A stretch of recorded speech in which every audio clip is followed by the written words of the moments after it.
The waves crash against the shores of Itamaracá, their rhythm constant and unforgiving. Somewhere beneath those dark waters, investigators believe, lies the answer to one of Brazil's most haunting mysteries.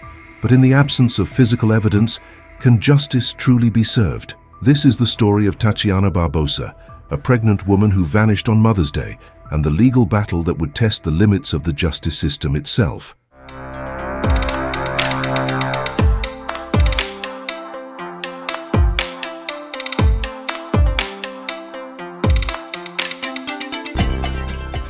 May 11th, 2008. Mother's Day in Brazil. While families across the country gathered to celebrate, 28-year-old Taciana Barbosa de Carvalho was preparing for what should have been a routine meeting. 8 months pregnant, the real estate broker from Olinda, Pernambuco, had arranged to meet someone at the Rio Doce bus terminal at 8:30 that evening. At 8:30 precisely, Taciana made her last call home to her mother. Her voice was calm, normal. She confirmed she'd arrived at the meeting point. Then her phone went silent. By the time her family realized something was terribly wrong, Taciana had already vanished into the night, leaving behind only questions. The man she was meeting? Marcos Antonio de Medeiros Silva, a military police officer. But he wasn't just any acquaintance. Marcos was the father of Taciana's unborn child, though their relationship had become increasingly troubled. There was a significant complication. Marcos was married to another woman. According to those close to Taciana, the pregnancy had become a source of intense conflict.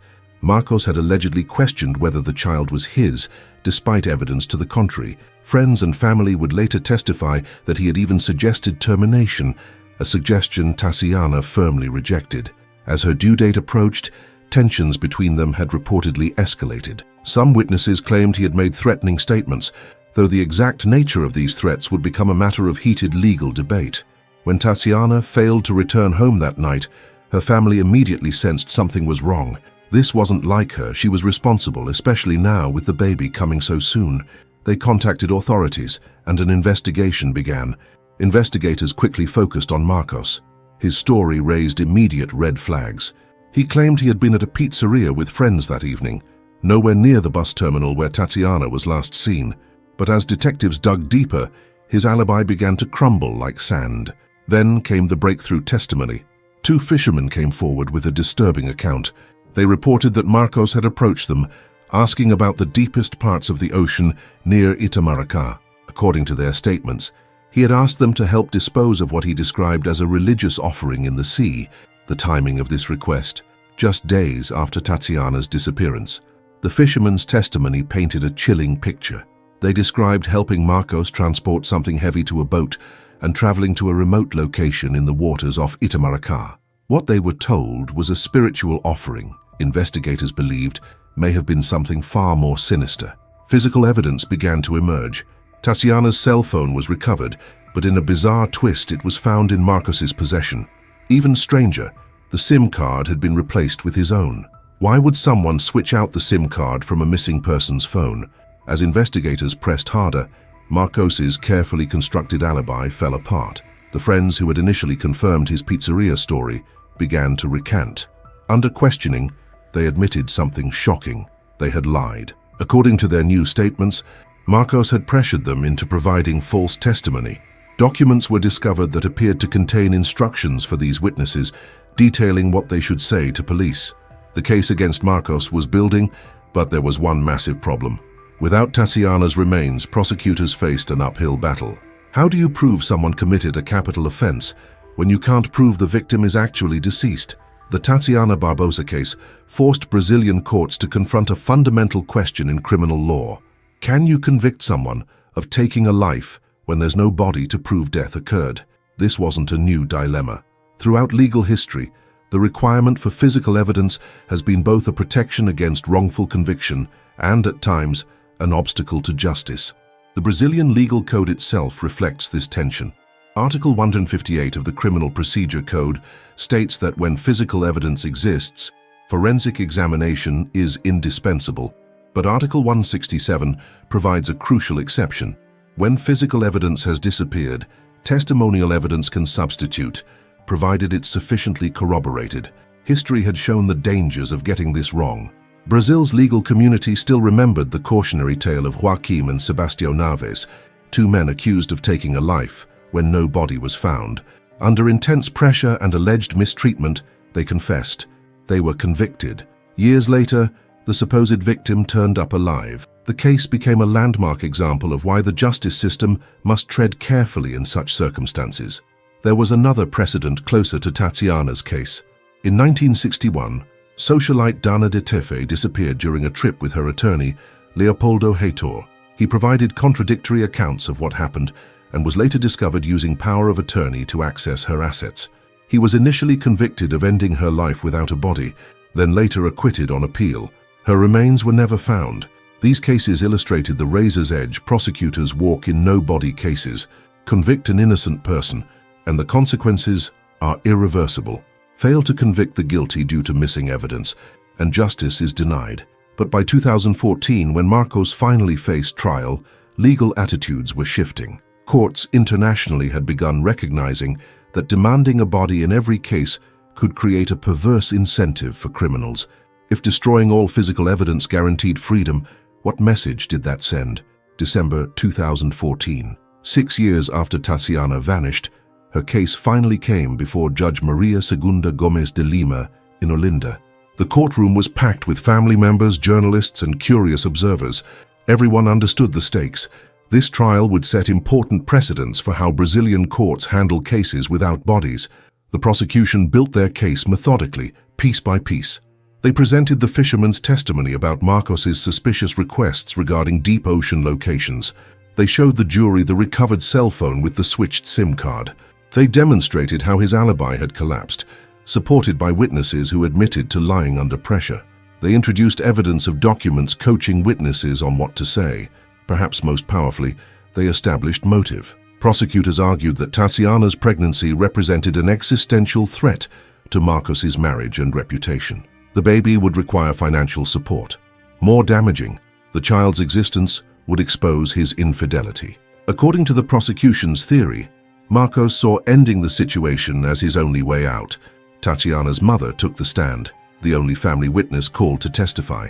Her testimony was reportedly emotional and compelling, painting a picture of her daughter's excitement about becoming a mother and her growing fear of Marcos's reaction to the pregnancy.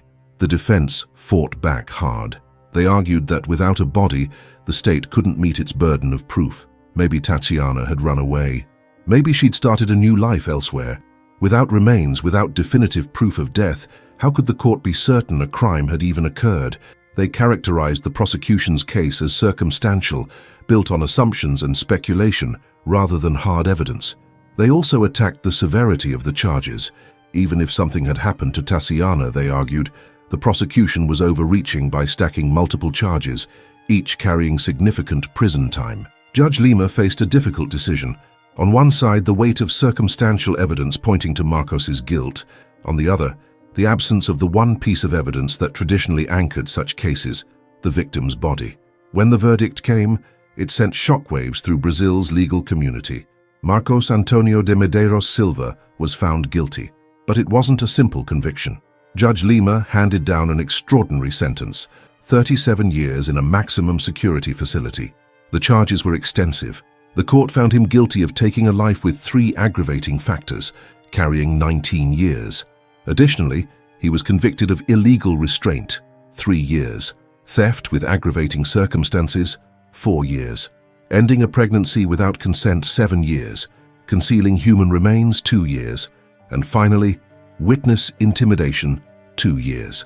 The defense immediately declared the sentence excessive and announced their intention to appeal. They argued the judge had been influenced by public pressure and emotion rather than strict legal standards.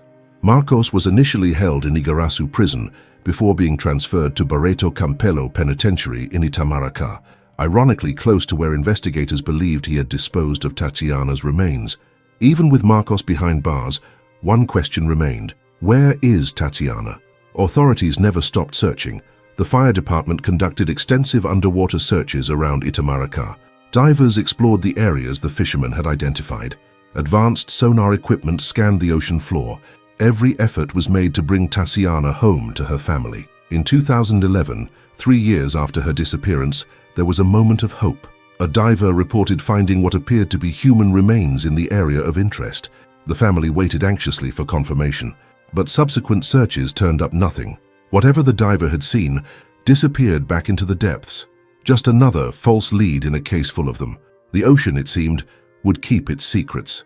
This failure to recover remains kept the case controversial. Critics of the conviction pointed to the missing body as proof that reasonable doubt remained. Supporters argued that the totality of circumstantial evidence left no other logical conclusion. The Taciana Barbosa case was not unique. Across the world, legal systems have grappled with how to achieve justice when the most crucial piece of evidence is missing. One of the most significant precedents came from England in 1937. 10-year-old Mona Kingsley disappeared on January 5th of that year. The prime suspect was Frederick Nodder, a former tenant of the family. With no body, authorities could only charge him with abduction, and he received a relatively light sentence. But the case didn't end there. 6 months later, on June 6th, a grim discovery was made in a river. Mona's remains had finally surfaced. Nodder was immediately recharged with taking the child's life. This time, with physical evidence, he was convicted and executed on December 30th, 1937, at Lincoln Prison. The Kingsley case became a turning point in British law. It demonstrated the danger of requiring a body for conviction. If Mona's remains had never been found, Nodder might have served minimal time for abduction, despite everyone knowing what he'd done. The case helped establish legal precedent that bodies, while helpful, weren't absolutely necessary for convictions when other evidence was sufficiently strong. Modern forensics and investigation techniques have made no-body convictions more common and more reliable.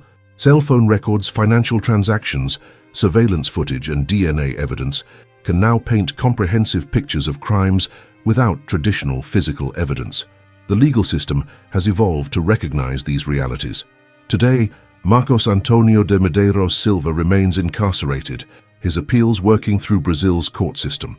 The legal debate about his conviction continues among scholars and practitioners. Some view it as justice finally served, a case where the truth emerged despite extraordinary efforts to conceal it. Others see it as a troubling precedent, a conviction based too heavily on circumstantial evidence and emotion. But beyond the legal arguments, there's a human story. Taciana Barbosa was a daughter, a friend, a woman excited about becoming a mother. She made plans, had dreams, looked forward to holding her baby. On Mother's Day 2008, all of that was taken from her. Her family has never been able to lay her to rest properly. There's no grave to visit, no place to bring flowers, no final goodbye. The ocean holds her still, somewhere in its dark depths off Itamaracá. The case raises profound questions about justice. What do we owe victims when conventional evidence is impossible to obtain? How much certainty is enough to deprive someone of freedom for decades? Where is the line between protecting the innocent and ensuring the guilty don't escape through technicalities? Perhaps there are no perfect answers. Perhaps the best we can do is carefully weigh evidence, follow where it leads, and make the most just decision possible with the information available. What we know for certain is this. On May 11, 2008, Taciana Barbosa went to meet someone and never came home. The courts have rendered their judgment about what happened that night. Whether that judgment was correct, whether justice was truly served, depends on which kind of doubt you're willing to accept. The doubt that comes from incomplete evidence, or the doubt that comes from ignoring what evidence clearly suggests. The waves continue their endless rhythm against the shores of Itamaracá, and somewhere beneath them the truth remains, waiting to surface.